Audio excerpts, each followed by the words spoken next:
আসসালামু আলাইকুম প্রিয় দর্শক, গত সোমবারের যে ঘটনাটা এনসিপির নেতা সার্জিস আলম ঘটিয়েছেন, মানে সেদিন উনি নিজ জেলা পঞ্চগড়ে গিয়েছিলেন এবং সেখানে পঞ্চগড়ে যাওয়ার পর ওখানে ওনাকে সৈয়দপুর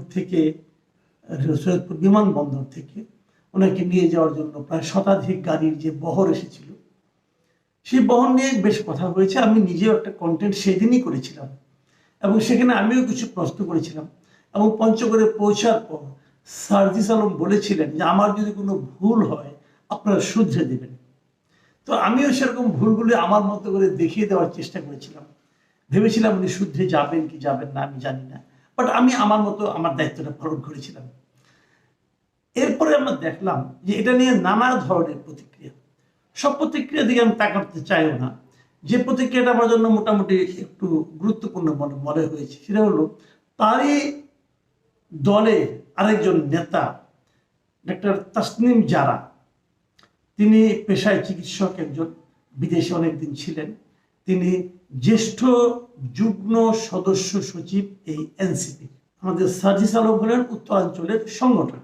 তো এই তাসনিম জারা ফেসবুকে, ওনার ভেরিফাইড ফেসবুকে পরের দিন মানে মঙ্গলবার দিন সন্ধ্যায় একটা স্ট্যাটাস দিয়েছেন এবং সেই স্ট্যাটাসটা আসলে সার্জিস আলমকে উদ্দেশ্য করে উনি একটা চিঠি লিখেছেন। সেই চিঠি থেকে আমি আপনাকে কিছু অংশ পড়ে শোনাই, আমি আলোচনাটা পরে করছি।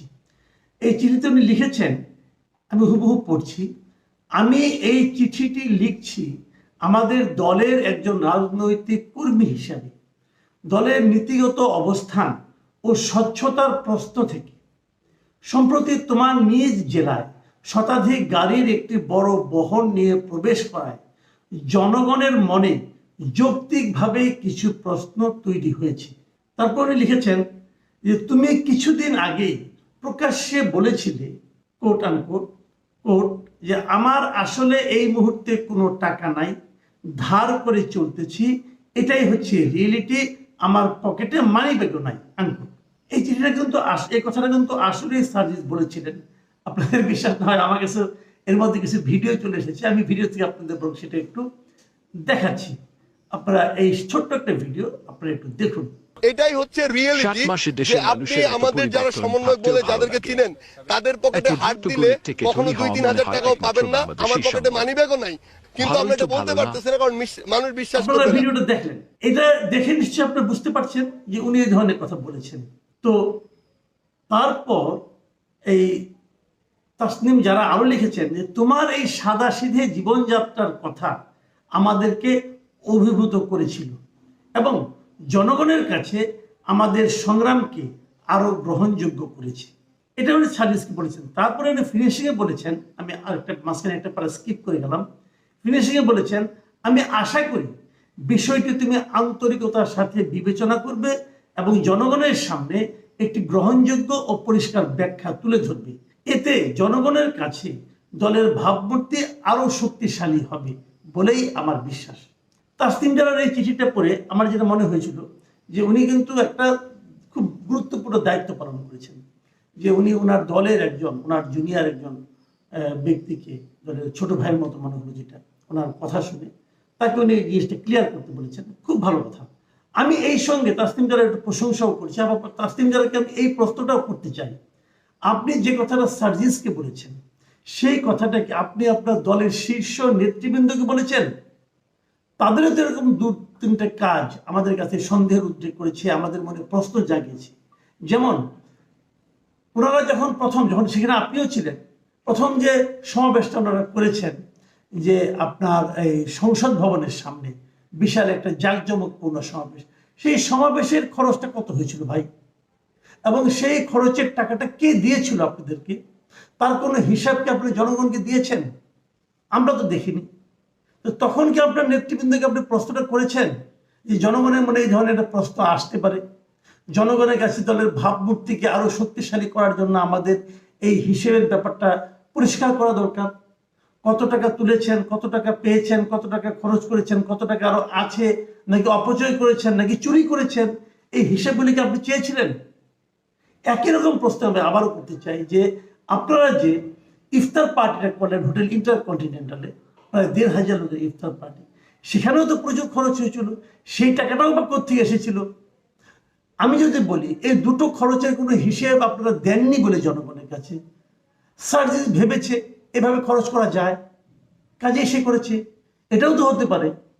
কাজেই আপনি কারোর কাছে প্রশ্ন করবেন, কারোর কাছে প্রশ্ন করবেন না, কাউকে বলবেন যে তুমি ট্রান্সপারেন্ট হও এবং অন্য অনেককে বলবেন যে তোমরা ট্রান্সপারেন্ট হওয়ার ব্যাপারে আপনার কোনো মাথা ব্যথা থাকবে না, সেটা কিন্তু ভাই হয় না। আপনি কখনো নীতিবান, কখনো হিপোক্রেট, এটা হয় না। আপনি যে কোনো একটা পথে যান। তারপরেও আপনি একটা প্রশ্ন করেছেন, এটা আমার কাছে খুব ভালো লেগেছে, আপনাকে ধন্যবাদ জানাচ্ছি।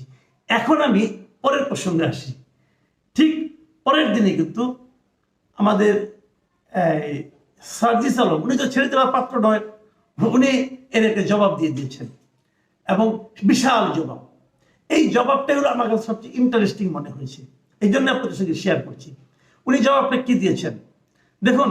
উনি লিখেছেন যে প্রিয় তাসনিম যারা আপু, আপনাকে অশেষ ধন্যবাদ। আপনার খোলা চিঠির উত্তরের পূর্বে দুটি বিষয় বলতে চাই। বেরোতে উনি শুরু করে উনি কি বলছেন যে একজন নতুন করে রাজনীতিতে এসেছে মানেই তার পরিবার সহায় সম্বলহীন, অসহায়, নিঃস্ব না। তার মানে উনি এখন বলছেন যে ওনার পরিবার সহায় সম্বলহীন বা অথবা নিঃস্ব নয়। তাহলে ওনার পকেটে মানি ব্যাগও থাকে না কেন? উনি যে দুদিন আগে বলেছিলেন যে আমার পকেটে মানি ব্যাগও নাই, তো উনি যদি সহায় সম্বলহীন না হন, উনি যদি অসহায় না হন, নিঃস্ব না হন, অনেক টাকার মালিক হন। উনি চিঠির একদিকে লিখেছেন ওনার দাদা যে পরিমাণ জমি রেখে গিয়েছেন, যে সম্পদ রেখে গেছেন, ওইটা দিয়ে নিয়ে উনি ইলেকশন করতে পারবেন। উনি যদি বলে থাকেন তো সেক্ষেত্রে তো প্রশ্ন উঠে যে উনি যে সহায় সম্বলহীন নন, তাহলে ওনার পকেটে মানি ব্যাগ থাকে না কেন? নাকি ওটা নাটক ছিল? নাকি ওনার মানি ব্যাগ বহন করার জন্য অন্য লোক থাকে? এটা হলো আরো বিপদ। ওনারা মাঝখানে যে ক্ষমতাবান হয়ে উঠেছিলেন, হয়তো এখনো আছেন, ওনারা চাইলে অনেক ধনাঢ্য ব্যক্তিও তার একজন কর্মচারীকে ওনার পেছনে পেছনে পাঠাতে পারেন যে সে যেন মানি ব্যাগ বহন করে ইয়ের জন্য, সার্জি সালামের জন্য, চাইলেই টাকা দিবে ওখান থেকে। সেরকম কিছু কি হয়েছে? এটা কিন্তু আপনাকে বুঝতে হবে। উনি লিখেছেন যে তার টাকা না থাকতে পারে, কিন্তু তার পরিবার, আত্মীয় স্বজনের তো সেই সামর্থ্য আছে। যদি তার আত্মীয় স্বজনের সেই সামর্থ্য থাকে, তাদের সেই সামর্থ্যটা যখন তার পকেটে মানিব্যাগও থাকতো না, তখন তারা প্রয়োগ করলো না কেন? তখন তারা সেটা ব্যবহার করলো না কেন? তাদের সামর্থ্যবান আত্মীয় স্বজন, সামর্থ্যবান পরিবারের সদস্যরা তাকে কেন নিঃস্ব অবস্থায় রাখতো? কেন? নাকি এখন তার একটা সম্ভাবনা তৈরি হয়েছে, অতএব তারা এটা ইনভেস্ট করছে? এটাই কি? এই প্রশ্নগুলো কিন্তু জবাব আপনাকে দিতে হবে জনাব সার্জিস আলম। দেখুন আরেকটা জায়গায় উনি লিখেছেন কতিপয় সোশ্যাল মিডিয়া বুদ্ধিজীবী তাদের জায়গা থেকে যেভাবে রাজনীতিকে কল্পনা করেন সেটা কোনো আদর্শ পৃথিবীর চিত্র হতে পারে, কিন্তু বাংলাদেশের মতো বৈচিত্র্যময় চিন্তাধারা ধারণকারী জনগণ সম্বলিত একটি দেশের চিত্র নয়। মিস্টার সার্জিস আলম, এটা আপনি একটা ভয়ঙ্কর কথা বলেছেন। ভয়ঙ্কর কথা। কোথায় ভয়ঙ্কর কথা?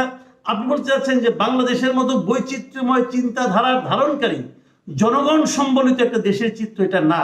মানে এই দেশের মানুষ ওরকম আদর্শ পৃথিবীর চিত্রের সঙ্গে সঙ্গতিপূর্ণ নয়। এই দেশের মানুষকে আপনি লোভী বলছেন, এরা লোভী, টাকা চায়, টাকা দেখাতে হয়, এদের মন মানসিকতা সেরকম। তাই যদি হবে তাহলে বিএনপি আর আওয়ামী লীগ দোষটা কি করলো ভাই? এটা আমার বুঝান তো আপনি। আওয়ামী লীগ বিএনপি এই কাজটাই করছে। আওয়ামী লীগ বিএনপি বোঝানোর চেষ্টা করছে এত বছর ধরে যে যার মাসল আছে, যার পকেটে টাকা আছে, তার পক্ষে কেবল এমপি হওয়া সম্ভব, অন্য কারোর পক্ষে নয়। আপনি তো সেই গড্ডালিকা প্রবাহে গা ভাসাচ্ছেন। যদি সেই গড্ডালিকা প্রবাহে গা ভাসান তাহলে নতুন বন্দোবস্তের কথা বলেন কেন?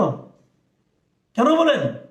এবং উনি আরেকটা কথা বলেছেন, আমরা নতুন বন্দোবস্ত চাই, কিন্তু নতুন বন্দোবস্ত বলতে আমরা যেটা কল্পনা করি সেটা 6 মাসের মধ্যে অ্যাপ্লাই করলে অলমোস্ট 95+ ক্ষেত্রে জামানত হারানোর সম্ভাবনা থাকবে। তার মানে উনি বলতে যাচ্ছেন ওনারা যে নতুন বন্দোবস্তের কথা বলছেন, এটা যদি ওনারা এখনই অ্যাপ্লাই করেন তাহলে সব জায়গায় তারা হারবে। তার মানে কি? ওনাদের নতুন বন্দোবস্তের সঙ্গে আমাদের দেশের জনগণ এখনো প্রস্তুত হয়নি। ওনাদের নতুন বন্দোবস্ত আমাদের দেশের জনগণের জন্য অ্যাপ্লিকেবল নয়। উনি এই কথা বলতে চাচ্ছেন। তাহলে ওনারা কিভাবে যাবেন? পরে আবার এক জায়গায় বলেছে যে আগে আমাদেরকে ক্ষমতায় যেতে হবে কোনোভাবে, যে পরে বন্দোবস্ত আমাদেরকে জারি করতে হবে ক্ষমতায় বসে।